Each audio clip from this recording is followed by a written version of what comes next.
Hello, everyone. Happy Monday and happy day one of our Coach Sneak Peek. Today I'm going to be talking about my story, maybe some common misconceptions and excuses that people make as to why they don't want to sign up. They're curious and they have a gut feeling that this might be for them, but maybe one of these reasons is something that's holding them back. So I'll go over those too. But first, I just wanted to welcome you. Thank you for joining and listening in. It's going to be super quick. So I hope that you can listen to the whole thing or at least skim it. Okay, so who can be a coach? Guys, anyone can be a coach. We have people from teachers that are working full time and doing coaching on the side to nurses that are working 12-hour shifts, like night shifts, that are finding time to work this business, even if it's an hour a day. And we have stay-at-home moms like me who obviously my priority is my daughter, but I want to bring some financial support to my family. So I do this, I consider on the side. So how I got into this. My story goes through lots of weird ups and downs, but the highlight, basically I was a professional and collegiate athlete. I played field hockey for the national team. And after I stopped playing, after I retired, I totally lost my way. I didn't know how to work out. I kind of just followed the crowd. I worked a corporate job. I went to the gym, usually at lunch or after work because the morning just didn't work for me. I was super inconsistent. I would take random Soul Cycle classes or Barry's boot camp to stay in shape, and that's what everyone else did. And I didn't know what to do on my own. And then flash forward a little bit, I'm pregnant and I have a baby girl, and I just totally fall off the wagon. I don't my form of active activity is to walk, which if you know me, that's not me at all. I need to work out in order to feel my best and to be my best. And so I just got into this rut, and it wasn't until after I had my baby girl and at the time I'm working a corporate job that I really dig deep and I'm like, I need to make a change. I kind of looked at myself and I was like, I am not myself right now, and I need to be myself for my husband and my baby, and just for me, really for me, I need to be happy. So I signed up with my current mentor, not in the hopes of working a business, but just to have support and community and get back into a routine of fitness and taking care of myself and feeling good about myself. And it just took off from there because, as you guys will learn, this job totally molds to whatever situation, whatever phase of life that you're in.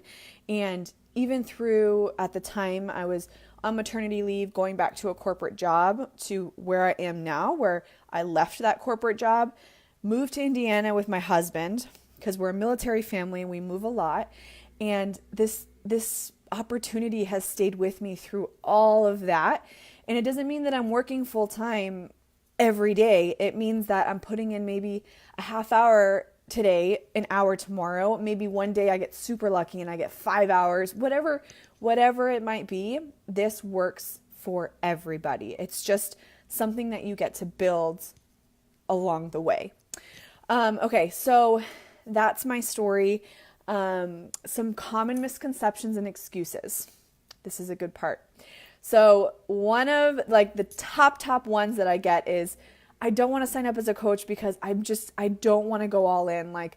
People think that the second that they have a title of coach, that they have to go all in and be a rock star and have all these clients and be asked, trying to make sales and all of this stuff. I want you to get that out of your mind. You can join this community, be a coach, and have one of many different definitions of a coach. You could be a discount member, which means that you literally are a coach for discount, for support, for community, for extra tips and advice. You could be a hobby coach, so someone who you like doing this, but it's not really something that you see doing full time, or it's just something that you enjoy and brings you fulfillment. So yeah, sure, help out like my neighbor or my cousin or whatever. Totally fine. And then there's people like me who see this as a true business opportunity and who want to bring lots of financial freedom to their family. So there's tons of different people on the spectrum. And guys, I didn't get here overnight. It took a lot of kind of reflection to see what I wanted out of this. And you know what? In 2 years from now, when we maybe leave Indiana and we move, this will always be with me, but maybe it's not something that I do full time. Maybe it's something that I do on the side in 2 years. So you never know. The second one is people think that they don't have time. So the last thing that they want to do is add something else to their plate, which I totally understand. Again, I was like a new mom. I was about to go back to a corporate job. I had just like, our marriage was just fresh. So the last thing I wanted to do was add something else to my plate. But with the help of your mentor, which would be me or a teammate of mine, we help you to figure out like where you have those bits and pieces of time where you can add in like personal development. So working on your mindset, or where you can fit in your workout. And then maybe day by day, we work on, maybe the next week, we work on you adding in a little, sorry, there's someone snow blowing my driveway. Maybe you adding in some training, or sending out a couple messages, reconnecting with friends, whatever it might be, depending on your business goals. So that is something that we work with you on. Number 3, I don't have the money. So I'm not going to go in depth on this because I have a whole video on this tomorrow, but basically, I love this saying. It's a $40 startup fee for $1 million business. And most of the time that fee gets waived. So basically, all you have to do in order to be a coach is to work on your own health. And most coaches within the first like 2 to 3 months cover their costs of, their superfood shake or their Beachbody On Demand subscription, whatever it might be. You cover those costs if you want to, and the possibilities are endless from there as far as additional income to maybe pay for a cup of Starbucks or a tank of gas or whatever it might be. So, but I'll go into more details on that tomorrow.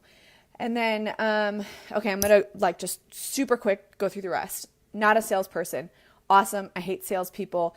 They creep me out. You are not a salesperson if you are a coach. You are genuinely connecting with people, helping them to change their lives, and sharing the tools that have helped you. And if something feels uncomfortable, you don't do it. You simply just don't do it. So don't let that stop you.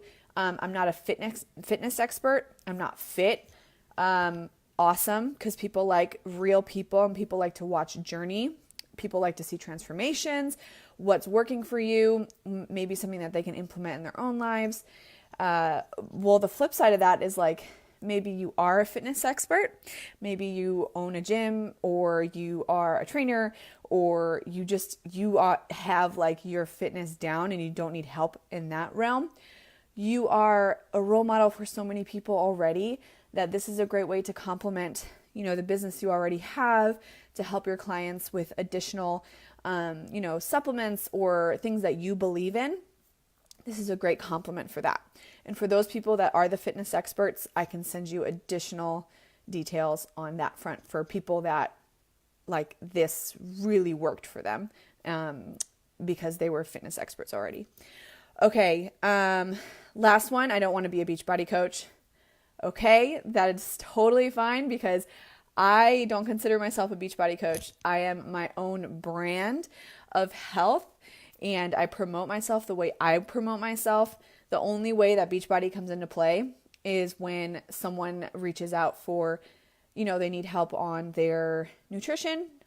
I share what's helped me, which is attached to Beachbody, and that is the way that it's kind of incorporated. But in no way, shape, or form do you need to label yourself a Beachbody coach. In fact, if you do, I would tell you to remove that from your profile or your titles or whatever, because you are you and you are your own brand. And then the last one, I can't put myself out there. like you, and I'm not like a social media person. I don't think you guys realize, like, flashback a year. I literally, like, the thought of posting something on social media made me want to throw up. I've come a long way, and a part of that is just growth of confidence, growth of, support from my teammates. And you know what else is, like, when you start to connect with people and your story really resonates with others, it gets addicting because you get to help those people. So again, it's a journey, and you are not pressured to do anything that you do not want to do. But I encourage you to step out of your comfort zone and just give this a shot. Okay, guys, so the last thing I want to mention is that the opportunities here are endless when it comes to income. And again, I'll talk about the money tomorrow, but this is residual income. This is the definition of residual income. You maybe work an hour today, but you're generating a lot more income than you would in an 8-hour day. So as a corporate job, you are traded time for money. In this business, the more you build, the less you have to work, but the more income that you make. And I'll go over that tomorrow again, but I hope that this gives you a good overview. This is going to be the longest video that I do, so I hope you guys tuned in. I'm going to be sending a goodie bag to whoever kind of engages and watches this and shows me that they're really on board and excited. So I hope everyone has a good rest of their Monday, and sayonara.